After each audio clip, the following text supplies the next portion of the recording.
What's up, everybody? I'm Trap, and I love movies. Today, we're talking about The Conjuring 2.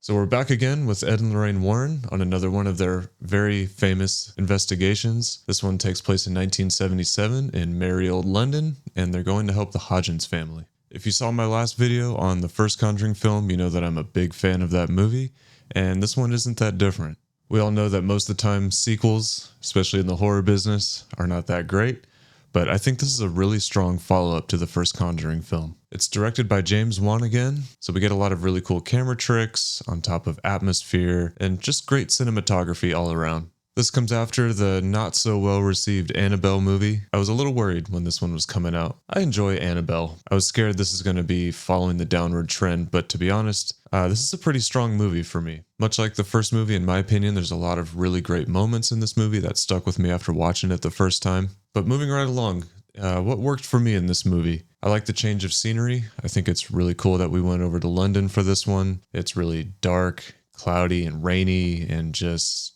feels different. Lots of good scares, lots of jump scares. Take those how you will. I'm not a fan of jump scares. There's quite a few in this movie. Some of them actually made me jump slightly when I first saw it in theaters, which is rare. So at least some of them are done pretty well. Again, the production design was top tier. I mean, they literally built another version of this house bigger so that they could do these camera tricks in it. The acting overall is really good, kind of like with the first one. I'm not a huge fan of the youngest child here, but I think that's going to happen anytime there's young children in movies with me.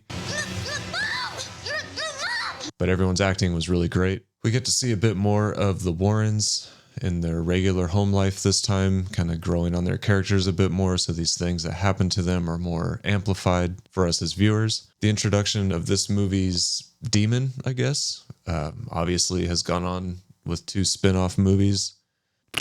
They wanted to do another spin-off of a different character in this movie, which I'll get into later. That didn't pan out. The ending of this movie doesn't bother me as much as the ending of the first one. Like I said, if you saw that video, you know I'm not a huge fan of the last few minutes of that movie. This one doesn't hit me like a gigantic Indiana Jones boulder of cheddar cheese. It's still a little cheesy, but it's not that bad, in my opinion. Things that didn't quite work for me, I don't really have a lot of issues with this film. Like I said, the youngest actor kind of takes me out of the moment. There's some corniness to the very end of the film, the conclusion with the demon. The wrap up after isn't as bad. Some of the jump scares are almost unnecessary feeling. I feel like that actually brings parts of the movie down with it. I don't think people really want to be scared. I think they want to be jolted and woken up in these movie theaters for a quick few seconds of, oh, it got me, as opposed to something that sticks with you and lingers in your brain after you watch this movie. They just want the quick one and done. There's a jump scare. You still watching? Okay, cool. I'm over it. But overall, to me, this is a very strong movie and a very strong sequel. If you enjoyed the first one, or if you enjoy paranormal, ghost, haunted stories like this in general, I would say just watch it. It's worth it. I think you're going to like this movie. With all that out of the way, I'm going to get into my spoiler rant here, so there's your warning. So this one opens up kind of similar to the first one, where we saw kind of a tease of the Annabelle doll, just a different case that the Warrens did. This time we get opened up to the DeFeo, Lutz, Amityville horror investigation that they performed and the seance they did there. I thought that was really cool. The DeFeo side of the actual crime that was committed in that house is one of those baffling, I can't figure out a way to explain how it could have happened kind of crimes. I really like true crime stuff too, so that one kind of checks all the boxes. So I was really stoked when I first saw this and saw that that was the story they were opening up with. After that, we're quickly introduced to the Hodgins kids out in London, and a quick little intro to their family and their situation. They're kind of down on their luck. Dad's gone. The house is falling apart. There's grief in the house already for this family. It takes a good, I think literally solid hour before the Warrens are even at the house in London. So there's a lot of time showing the buildup and the slow growth of all these instances happening in the house, which is cool because that's usually kind of the better part of these movies, right? Like we like to see the things fall off the walls or the things crash down or the spooky, eerie things before the movie has to step in as a movie and find a way to solve this stuff. So we get a lot of that, which is cool. And within those, there's a lot of really cool scenes that I enjoy. Like the first time the mom sees something for herself, where she runs into her daughter's room because they're screaming and she's like, "Get back to bed." And the dresser slides across the floor and slams the door shut. The look on her mom's face was so good, like immediately sold it for me. And I love that you see their faces for a second and the very next cut, it's just them all running out the door across the street. So good.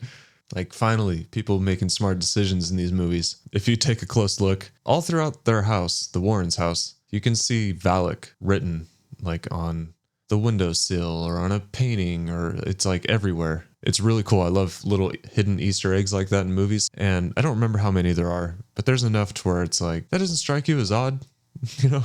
I mean, there's one scene where they're sitting at the table and there's one right behind the husband and there's another one right behind the wife. And the one behind the wife doesn't really look like something their daughter could have set up, that they just kind of like, oh, it's another one of her art things, whatever.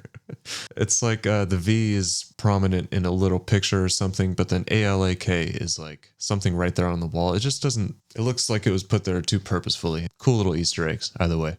There's a lot of cool scenes with Janet in the house or in the room where she's like up on the ceiling and sinks back up into her bedroom, but she's chained there, like the doors chained closed. Lots of really cool, interesting things like that happening in this movie too. I think the character Bill Wilkins is cool. I like his voice. I like his face. I think the contacts they had the actor wear was a bit much, but I know it's supposed to be Bill Wilkins being used as a puppet by Valak, so it makes sense. I think it would have been just a bit more scary if his eyes were normal or the whites were really accentuated or just like pitch black or something, but whatever. The scene where Janet's homesick watching TV on the couch is one of my favorite scenes I was going to say in this movie, but I mean, it's one of my favorite scenes in most movies, I think. I feel like it was done so well and so clever. The channel keeps changing back. She's like, what's going on? She has the remote. She gets up and walks up to it. The TV turns off and she can see the guy in the reflection behind her holding the remote. She looks back and the remote's floating there and it falls.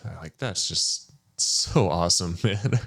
So great. I think the test that they did with Janet, I think that scene was done super well. I love the camera angles, the lighting, where she puts the water in her mouth and you're primarily looking at Ed and she's in the background. They're trying to get her to talk with water in her mouth. And the background starts kind of slowly getting darker and the scene is really long. So props to Patrick Wilson for that. You kind of start noticing her shape is changing, but I feel like a lot of people that are just paying attention to Ed might just suddenly see that it's a blurry image of the old man, Bill Wilkins, sitting back there. Really cool idea, and they got it on camera really well, I thought. We also get introduced to the Crooked Man, who is a character on this Zoetrope children's toy that Janet is trying to use to help the youngest sibling with a stuttering problem.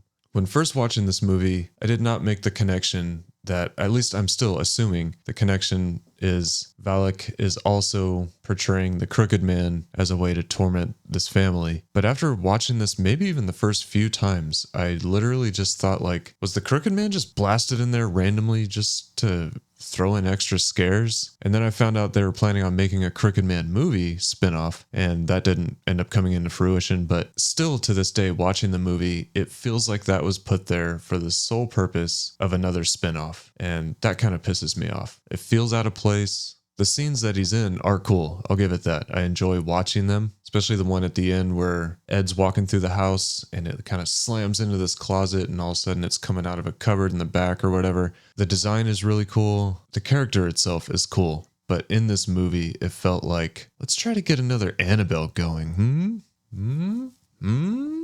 But it never happened, so I'm sure we'll never see that movie. Still think a Bathsheba movie would have been better than that, and The Nun, and Annabelle, but whatever. Also, after basically most viewings of this movie, I would have put money on the Crooked Man being all CGI, which was part of my gripe with hearing about a spin-off of it in the first place. Like, you're gonna take this random, almost nonsensical CGI character and run a spin-off of it. Like, we don't need any more of that. It wasn't until watching the special features of this movie that I realized that's actually a guy in a suit. What the hell? This guy's like 7 feet tall. He's like absurdly skinny. Now when I see those scenes, I love them even more than I ever did beforehand. Regardless of me assuming it's Valak trying to scare and torment the family more, just knowing that it's an actual person in that. Complete night and day difference for me watching this movie and seeing those scenes again. Sometimes it's all it takes. I mean, like, if you actually go buy these movies and watch the special features, listen to the commentaries, you get so much cool stuff. I can't think of an example right now, but I've literally watched movies, did not like them, watched the special features, and then liked them. Not loved them or anything, but watching special features, hearing what the directors, producers, creators are saying about the movie, why they made the decisions they made, or like in this case, finding out something you didn't like about the movie is false anyways. It's so cool that we get all these when you actually buy physical copies of these. As not of a fan as I am about the Nun movies, first one's okay. I think the character of the Nun is cool. I think it worked really good for this movie. I think it looks really cool. I think the idea of a nun in general being the personification of a demon is such a rad idea in general. The character design is awesome, and it holds what is my favorite scene in this entire film. But that same scene just gets thrown in the trash in the last few seconds. Kind of like the scene with Bathsheba in the first Conjuring that I mentioned in my review for that movie, where the camera pans up and you see Bathsheba up on the cupboard, and then they immediately ruin that actually scary moment with a jump scare. There's a scene in this movie where Lorraine walks into, I'm assuming, Ed's office, and you immediately see the painting that Ed did of the nun on the wall behind her. And it's so cool that this painting looks completely different, lit and not lit, but it looks so creepy in the dark. Anyways, the awesome part about this scene is following and watching Valak's, or the nun's, shadow walk across the entire room super slow. It's like the climb up on a roller coaster. You're just like waiting. You know something's about to happen. Your heart rate starts getting elevated. Awesome stuff. It walks all the way around the room. It just so happens to be the perfect height to fit right behind the painting on the wall. And then you start seeing the fingers come out of the sides. And I'm like, that's so cool, man. That whole scene was shot so well. And that's like nightmare fuel, at least for me. Of course, they had to ruin the entire scene by having it run out of the wall and the mouth opens up and screams. Come on, man. Can we move past this? Like I said, I don't hate the ending of this movie as much as I dislike the ending of the first one, but I will say I don't like the conclusion to Valak in the bedroom. Ed and Janet hanging out the window, and you're seeing each little ring off the curtains getting pulled off one by one. Lorraine gets blown up into the wall, and just like that whole dialogue of her when she's up against the wall. I know your name. It's just lame. I don't know if that's a real thing in demonology. Knowing the name of the demon can weaken it, or in this case, send it straight back to hell. It just seems really lame. But yeah, not huge on that. But then after that, the whole wrap up of the movie where they're outside and the cops are there, and it's cheesy, but it's not the Indiana Jones boulder of cheddar cheese that I get hit with in the ending of the first movie. Take the good with the bad, I guess. I can rewatch this movie all the time, just like the first movie, which says a lot. And I was really torn about giving this one the same rating I did as the first film. There is a lot more in this one that I'm not a huge fan of. So I'm going to give this movie 3.5 out of 5. I think that's fair. I want to give it a 4, but in giving the first one a 4, there's just more about this movie that bothers me a bit. So I don't think it's fair to the first one to give this a tying score, but it's right up there, man. This is a really good movie. So what did you guys think about The Conjuring 2? Did it live up to the first one? Is it too many jump scares for you? Let me know down in the comments. I'd love to get your input on this. If you're new here, welcome. If you enjoyed this, please like and subscribe. It would really, really help out a brand new channel. I'd really appreciate it. And Conjuring Last Rites is right around the corner. Are you guys excited for it? Let me know that down in the comments too. And remember, if your crucifix collection starts turning upside down, time to start packing. See you next time.